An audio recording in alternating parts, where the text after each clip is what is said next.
কেমন আছো সবাই? আজকে একটু তাড়াতাড়ি উঠতে হয়েছে ঘুম থেকে। আজকে আয়ুষের মাকড়দা স্কুলে স্পোর্টস আছে, মানে বার্ষিক ক্রীড়া প্রতিযোগিতা, যেটা আমাদেরও ছোটোবেলা হতো। আর এই দিনটা আমাদের যখন হতো ছোটোবেলা, প্রচণ্ড মজা করে দিনগুলো কাটাতাম। আর এই দিন আমরা এই দিনটার জন্য অপেক্ষা করে থাকতাম। আর যাওয়ার জন্য এত এক্সাইটেড যে মাঠে যাওয়া হবে, খেলা হবে, টিফিন নিয়ে যাওয়া হবে, একটু নিত্য নতুন টিফিন খাওয়া হবে, এটা ওটা খাওয়া হবে, মাঠে ঘোরা হবে। স্কুলের যে আমরা 4টে দেয়ালের মধ্যে একটা স্কুলের ভেতর থাকি, সেখান থেকে বেরিয়ে একটু মাঠে যাওয়া, সেই আনন্দটা হবে। এই সামনে প্রচণ্ড এক্সাইটেড থাকতাম। এখন আয়ুষের স্কুলের স্পোর্টস, সেখানে যাব, তার জন্য আমি প্রচণ্ড এক্সাইটেড। আর কি প্রাইজ পাবে, জিতবে কি হারবে, না সেটা নিয়ে কোনো চিন্তা নেই। কারণ প্রাইজ যদি ওর পাওয়ার থাকে, যদি ও পারে তাহলে পাবে, আর যদি ও কিছু না ভালো খেলতে পারে তাহলে পাবে না। তো সেটা নিয়ে চিন্তা করার কোনো ব্যাপারই নেই। আনন্দ করব, মজা করব, এইটা হচ্ছে সবথেকে বড় ব্যাপার। ঘুম থেকে উঠেই এই চুলটা নিয়ে পড়েছি। আমার যা চুলের অবস্থা, খালি জট পেকে যায়। চুল বেঁধে রাখা ছিল তাও। তো যাই হোক, চুল টুল বেঁধে ফ্রেশ ট্রেশ হয়ে স্নান করে পুজো করে এখন একটু চা করে নিচ্ছি ওদিকে। আর ভাতও হয়ে গেছে, ডালও হয়ে গেছে, ডিম ভাজাও করে নিয়েছি। শুধু বাকি রয়েছে আলু পোস্তটা। এই যে আলু পোস্তটা হয়ে গেলেই হয়ে যাবে। এই যে ডাল, অল্প ডাল করেছি, আর ডিম ভাজা ওখানে হয়ে গেছে। মিক্সিতে রয়েছে পোস্ত। এই যে আয়ুষের বাবা ব্রাশটা রেখে দিয়েছে এখানে, সরিয়ে দিলাম। তোর বাবা বেরিয়ে গেছে, ছেলেকেও ফ্রেশ করে দিয়েছি, বেরিয়েছে। আমার রান্নাটা হয়ে গেলেই, আমার তো স্নান হয়ে গেছে, আয়ুষকে স্নান করিয়ে রেডি সেডি করিয়ে বেরিয়ে যাবো। আজকে একটু তাড়াতাড়ি বেরোবো বললাম, তো রান্নাবান্নাগুলো সমস্ত গুছিয়ে দিয়েই যাচ্ছি। আজকে 9:30টার সময় বেরিয়ে যাব বাড়ি থেকে, 10টার মধ্যে ওখানে পৌঁছাতে বলেছে। আজকে গ্যাজুলাইক আছে আয়ুষের স্কুলে আর কি, যেমনটা থাকে। তো ইচ্ছা আছে কিছু সাজানোর। এখন চা খাচ্ছি। আমি স্নান করে শুধু মুখে ক্রিমটা মেখেছিলাম, সিঁদুর টিপ কিচ্ছু পরা হয়নি। পরবো, 9টা 7 বেজে গেছে। কি করে 9:30টার মধ্যে রেডি হয়ে বেরোবো জানি না। আলু পোস্ত হয়ে গেলে হয়ে যাবে, যদিও এই বিছানাটা গোছাতে হবে এখনো। বাবা ঘুমাচ্ছিল, তাড়াতাড়ি করে নি, চলো। 10টার মধ্যে যেতে বলেছে ওখানে।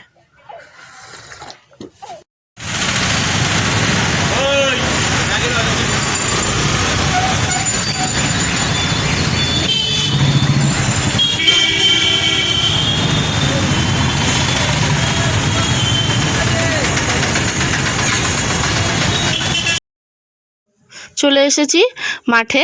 আজকে যেহেতু স্পোর্টস, তো ফুল প্যান্ট আর পরালাম না, একটু ছুটাছুটি করবে, ফুল প্যান্ট পরার অভ্যাস নেই তো, যেই কারণে। তো এখানে যে সুপর্ণাকে জিজ্ঞেস করছি, ছেলেকে কি সাজাবি? বলছে আয় তোকে কানে কানে বলবো, সবার সামনে বলা যাবে না। আমি বলছি ঠিক আছে বল কানে কানে। এই যে বলে দিল আমাকে, আমি বললাম ঠিক আছে, আমি কাউকে বলবো না, তুই সাজাস। যাই হোক, আমিও কিছু প্ল্যান করেছি, ছেলেকে কিছু সাজাবো। আসলে বাচ্চারা না নিত্য নতুন সাজলে দেখতে এত সুন্দর লাগে, খুব মজা হয়। তো আমরা এত মজা করেছি আজকের দিনটা। তো এখন সবাই ঢুকতে শুরু করেছে। এই যে এখন বলতে গেলে প্রথম মাঠটা ফাঁকাই ছিল। আজকের দিনটা যে কী মজা করব সেটা বলার কথা না। তো প্রথমে করে নেবো ব্রেকফাস্টে খাচ্ছি আমরা কচুরি আর আলুর তরকারি, আলু দিয়ে ফুলকপির তরকারি। ঘরের রান্নার থেকে দেখবে বাইরের রান্না না খেতে বেশ ভালো লাগে, আর দোকানের কচুরি তরকারি খেতে দারুণ লাগে। তারপরে এখান থেকেই চা দিচ্ছিল সব মায়েদের, বাচ্চাদের অ্যালাউ ছিল না, বাচ্চাদের সবাইকে চকলেট দিয়েছে। বাট এই যে বাচ্চারাও খাবে চা, কি বায়না। আমরা রোদেই বসেছিলাম, বেশ গরম লাগছিল, মাঠটা পুরো রোদে পুরো খা খা করছে, তবে বেশ আরামও লাগছিল। আর মজা যে কতটা হয়েছে সেটা তো অনেক মুখে বলে সবটা বলে বোঝানো সম্ভব না। এই যে আমি চা খাচ্ছি, আমাকে আবার চা চাইছে।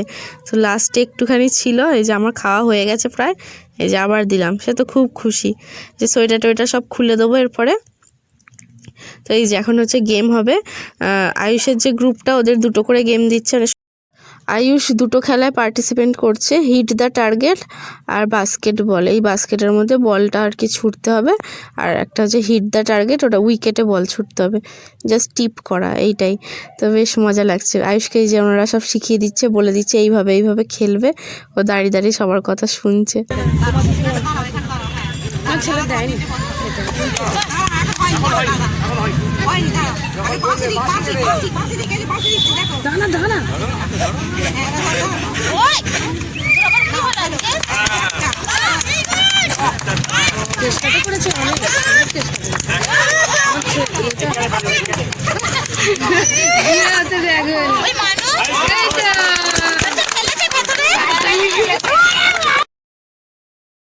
দুপুরের লাঞ্চটা দিয়েছে স্কুল থেকেই মায়েদের আর বাচ্চাদের।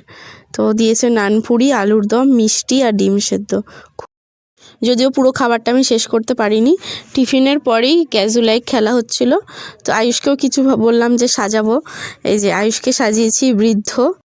তো এই যে এবার নিয়ে যাচ্ছি, ওখানে গিয়ে বসিয়ে দেবো। আর আমাদের সবাইকে বিকেল হয়ে গেছে প্রায়, এই যে সবাইকে দিয়েছে চাও খেয়ে নিচ্ছি। ওই যে ওইখানে আয়ুষ বসে রয়েছে বৃদ্ধ সেজে, আরও অনেকেই সমস্ত কিছু সেজেছিল।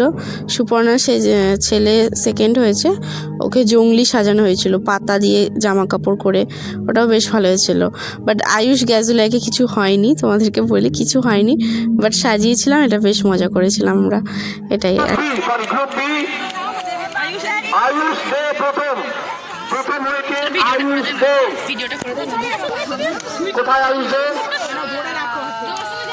তৃতীয় হয়েছে রৌনক দাস।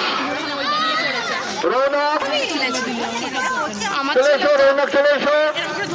তৃতীয় হয়েছে সান্নিধ্য মল্লিক। তৃতীয় সান্নিধ্য মল্লিক, সান্নিধ্য মল্লিক তৃতীয়। ফটো তুলি একটা, তৃতীয় সান্নিধ্য মল্লিক। দেখি আয়ুষ তাকাও এদিকে। Happy Ayush, happy. দেখি আমাদের আজকে বাড়ি ফেরার পথে এই একটা ফোনের দোকানে এলাম, বাড়ির সামনেই দোকানটা। তো একটা ব্লুটুথ বক্স কিনে নিয়ে যাচ্ছি। বক্সটা একজনকে গিফট দেবো। 260 টাকা দাম নিয়েছে, বেশি দামি নয়। কেমন হয়েছে জানিও কমেন্ট করে। আর কাকে গিফট দেবো সেটা না হয় পরেই বলবো। তোমরা আমার প্রত্যেক দিনের ব্লগ দেখতে থাকো, নিশ্চয়ই জানতে পারবে। এই যে বাড়িতে এসে আয়ুষকে ভাত খাইয়ে দিয়েছি, আলু পোস্ত, ডাল, ডিম ভাজা দিয়ে। অল্পই খেয়েছে, বেশি একটা খেতে পারিনি, যেহেতু একটু পরিশ্রম হয়ে গেছিলো। তো আমি এখন একটু কচুরি খাবো। আজকে আমি ভাত খাবো না, ইচ্ছা হচ্ছে না, রাতে ইচ্ছা হলে খাবো। চা করেছি 2 কাপ। এই কাপগুলো ভীষণ ছোট ছোট, যেই কারণে 2 কাপ চা করেছি। দেখে মনে হচ্ছে অনেকটা, বাট এইটুকু চা ধরে, হাফ চা ধরে। তো এই কাপগুলো কিনে না ঠকেই গেছি মনে হচ্ছে, জানো তো। তো ভাবছিলাম এগুলো কিনি, ঠকে গেছি। তো এইগুলো কচুরি যতটা খেতে পারবো, নানপুরি রয়েছে, খাবো একটুখানি, খাই আর চাটা খাই, খেয়ে একটু শোবো, রেস্ট নেবো, আর ছেলেকেও ঘুম পাড়াবো। এতটা খেতে পারবো না, কতটা রয়েছে দেখো, অল্প একটু খাবো, খেয়ে চাটা খাবো, খেয়ে ওকে ঘুম পাড়াবো। সন্ধ্যাটা পুরোটাই রেস্ট নিয়েছি। তারপর আয়ুষ ঘুম থেকে ওঠার পর ওকে একটু পড়তে বসেছিলাম। তারপর রাতে একটু ভাত রান্না করে ভাত খেয়ে দিয়ে ঘুমিয়ে পড়েছিলাম। তো আজকের বার কোনো ব্লগ আমি শেয়ার করলাম না, এই এতটুকুই। আর আজকে মাঠে গিয়ে অনেক রিলস করেছি, আমরা অনেক মজাও করেছি। আজকের ভিডিওটা তোমাদের কেমন লাগলো সেটা আগে জানিও কমেন্ট করে। আমার তো ভীষণ ভালো সময় কেটেছে। আজকের মতন টাটা, দেখা হচ্ছে পরের দিন নতুন একটা ব্লগের সাথে। সবাই খুব ভালো থেকো, সুস্থ থেকো, আর আমার পাশে থেকো। Bye, tata. সবাইকে জানাই গুড নাইট।